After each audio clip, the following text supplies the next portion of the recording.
Hi ನಮಸ್ಕಾರ ಎಲ್ರಿಗೂ. ಇವತ್ತು ಒಂದು ಸ್ವಲ್ಪ ಡಿಫ್ರೆಂಟಾಗಿ ಏನೋ ಮಾಡ್ತವ್ರೆ, ಆದರೆ ಕುಕ್ಕರಲ್ಲೇ ಇಡ್ತವ್ರೆ ನೋಡ್ರಿ. ಹುರುಳಿ ಕಾಳು. ನಾನೆಲ್ಲೋ ಪಲ್ಯ ಅಂತ ಅನ್ಕೋತಾ ಇದ್ದೀನಿ, ಆದರೆ ಇಲ್ಲಿ ಸ್ವಲ್ಪ ಡಿಫ್ರೆಂಟಾಗಿದೆ ಫ್ರೆಂಡ್ಸ್ ಏನಾದರೂ ಅಂದ್ಕೊಳ್ಳಿ. ಟೊಮೊಟೊ, ಹುರುಳಿಕಾಳು ಜೊತೆಗೆ ನೀರು ನಡೀತಾ ಇದೆ ನೋಡ್ರಿ. ಇದೇನಪ್ಪ ಇಷ್ಟೊಂದು ಹೇಳ್ತಾ ಇದ್ದಾರೆ ಅಂತ ಅಂದ್ಕೋಬೇಡಿ. ಇವಾಗ ಮೆಣಸು, ಜೀರಿಗೆ, ಬೆಳ್ಳುಳ್ಳಿ ಅರ್ಥ ಆಗಿರ್ಬೇಕು ಅನ್ಕೋತೀನಿ. ಪ್ಲಸ್ ಶುಂಠಿನೂ ಇದ್ದಂಗೆ ಐತೆ. ಶುಂಠಿ ಎರಡು ಬೇಯ್ತು. ಶುಂಠಿ ಇಲ್ಲಪ್ಪ, ಪರವಾಗಿಲ್ಲ, ಅಲ್ಲಿಗೆ ಮಾತ್ರನೇ. ಓಕೆ, ಟೊಮೊಟೊ ಪ್ಲಸ್ ಹುರುಳಿಕಾಳು ಎರಡು ಹಾಕ್ತಾಯಿದ್ದಾರೆ. ಈಗ ಹೇಳ್ತೀನಿ ನೋಡಿ. ಇಷ್ಟೆಲ್ಲ ಮೋಸ್ಟ್ ಪ್ರಾಬ್ಲಿ ಗೊತ್ತಾಗಿರುತ್ತೆ. ರಸಮು ವೆರೈಟಿ ರಸಮ್ ತಿಂದಿರ್ತೀರ. ತಮಿಳ್ನಾಡು ರಸಮು, ಕರ್ನಾಟಕ ರಸಮ್, ಮೈಸೂರು ರಸಮ್ ಅಂತ ಅಂದ್ಬಿಟ್ಟು. ಇದು ಮಾತ್ರ ಸ್ಪೆಷಲ್ ರಸಮ್. ಇದು ಬಂದು ಹುರುಳಿಕಾಳು ರಸಮ್. ಚೆನ್ನಾಗಿದೆ, ನೋಡ್ಕೊಳ್ಳಿ, ಗೊತ್ತಾಗತ್ತೆ. ಸಾಸಿವೆ ವಿತ್ ಆಯಲ್, ಹುರುಳಿಕಾಳು ಹಾಕಿದ್ದಾರೆ. ಹಸಿಮೆಣ್ಸಿನ್ಕಾಯಿ ಇಲ್ಲ ಒಣಮೆಣ್ಸಿನ್ಕಾಯಿ ಟೇಸ್ಟಿಗೆ ರುಬ್ಬಿರೋದು ಹಾಕ್ತಾಯಿದ್ದಾರೆ. ರಸಮ್ ಹಿಂಗೂ ಮಾಡ್ಬೋದು ಅಂತ ನಮಗೆ ಇವಾಗಲೇ ಗೊತ್ತಾಗಿದ್ದು. ಹುರುಳಿಕಾಳಲ್ಲಿ ರಸಮ್ ಚೆನ್ನಾಗಿ ಬಂದಿದೆ. ಅದು ಫುಲ್ಲು ಅವರು ನುಣ್ಣಗೇನು ಪೇಸ್ಟ್ ಏನು ಮಾಡ್ಕೊಂಡಿಲ್ಲ, ಒಂದು ಲೆವೆಲ್ಗೆ ಸ್ವಲ್ಪ ಹಾಗಾಗಿ ಕಾಳು ಉಳಿಯೋಂಗೆ ಮಾಡ್ಕೋಬೋದು. ಒಂದೊಂದು ಚೂರು ಲೈಟಾಗಿ ಅದು ಸ್ಮೆಲ್ ಹೋಗೋವರೆಗೂ ರೋಸ್ಟ್ ಮಾಡ್ಕೋಬೇಕು. ಅದ್ರ ಮೇಲೆ ಸ್ವಲ್ಪ ಅರಶಿನ ಹಾಕ್ಕೊಂಡಿದ್ದಾರೆ ಟೇಸ್ಟ್ಗೋಸ್ಕರ. ಕಲರು ಟೇಸ್ಟು ಎಳ್ಳು ಬತ್ತವೆ ತೋರಿ. ಯಾರಾದರೂ ನೋಡಿದ್ರೆ ಬೇರೆ ಇನ್ನೇನೋ ಅನ್ಕೋತಾರೆ, ಬಟ್ ಇದು ರಸಮ್, ಹುರುಳಿಕಾಳು ರಸಮ್ ವಿತ್ ಟೊಮೊಟೊ. ಬಟ್ ಹುಣ್ಸೆಹಣ್ಣು ನೀರು ಬೀಳಲಿಲ್ವಲ್ಲ, ಇಷ್ಟೆಲ್ಲ ಮಾಡಿದ್ರು. ಹುಣ್ಸೆಹಣ್ಣು ನೀರು ಬಿದ್ದರೆ ಚೆನ್ನಾಗಿರುತ್ತೆ. ಇನ್ನು ನೀವು ಬೇಕಾದರೆ ಟ್ರೈ ಮಾಡಿ.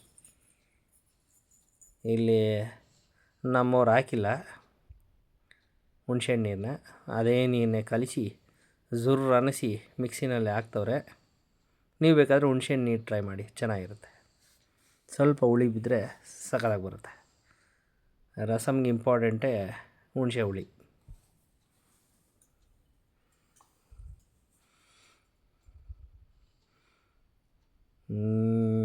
ಇನ್ನೇನು ಹಾಕ್ತಾಯಿದ್ದಾರೆ ಸದ್ಯಕ್ಕೆ ಅಷ್ಟೇ. ಅದನ್ನು ಚೆನ್ನಾಗಿ ಕುದಿಸ್ಬೇಕು ಹಾಕಿರೋದು.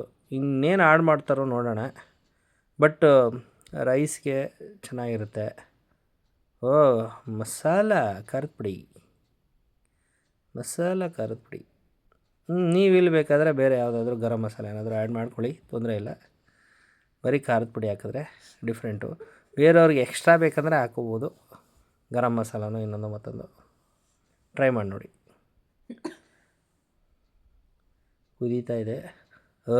ಕೊತ್ತಂಬರಿ ಕಡ್ಡಿ ಸಮೇತ ಹಾಕಬೇಕು, ಇದು ಗುರುತಿಟ್ಕೊಳ್ಳಿ. ಕಡ್ಡಿ ಇಲ್ದಿರ ಹಾಕಿದ್ರೆ ರಸಮ್ ಆಗಲ್ಲ. ಇನ್ನೇನು ಮೆಂತ್ಯ ಕಾಳ, ಬೆಲ್ಲ. ಅಂದರೆ ಕಹಿ ಹೊಡಿಯುತ್ತೆ ಅಂತನಾ? ಕಹಿ ಏನು ಹೊಡಿಯಲ್ಲ, ನೀವೇನು ಹಾಕ್ಬಿಡ್ರಿ. ಯಾವ ಟೇಸ್ಟ್ ಬಿಡ, ರಸಮ್ ಹಿಂಗೆ ಇರಬೇಕು. ಮೆಣಸು ಸ್ವಲ್ಪ ಜೋರಾಗಿ ಹಾಕ್ಕೊಳ್ಳಿ, ಆವಾಗಲೇ ಅದು ರಸಮ್ ಅನ್ಸ್ಕೊಳ್ಳೋದು. ನೋಡಿ, ಹಾಕಿ ಒಂಚೂರು ಟೇಸ್ಟ್ಗೆ ಅಂತ ಬೆಲ್ಲ ಹಾಕಿ ಎಗರಿಸ್ತಾ ಇದ್ದಾರೆ ಮೇಲೆ ಕೆಳಗೆ. ಬಂತು ನೋಡ್ರಿ ಇವಾಗ. ಇನ್ನೇನಕ್ಕೆ ಮತ್ತೆ ಆಯಿಲು, ಅಲ್ಲಿ ಮಸ್ಟರ್ಡು ಒಗ್ಗರಣೆ ಎಲ್ಲ ಆಗೋಯ್ತು. ಇಲ್ಲಿ ಇನ್ನೇನು ಹಾಕ್ತಾರೋ ಇಲ್ಲಿ ನೋಡೋಣ ಇರಿ. ಒಗ್ಗರಣೆ ಹಾಕ್ತಾರೇನೋ. ಹಸಿಮೆಣ್ಸಿನ್ಕಾಯಿ ಬಿತ್ತು, ಈರುಳ್ಳಿ ಬಿತ್ತು, ಅದು ಫ್ರೈ ಫುಲ್ಲು. ಏನೆಲ್ಲೋ ಇಷ್ಟು ಬರಬೇಕೇನೋ ಇದನ್ನು. ಕರಿಬೇವು ಬೀಳಲಿಲ್ವೇ? ಕ್ಯಾಪ್ಸಿಕಮ್ಮು.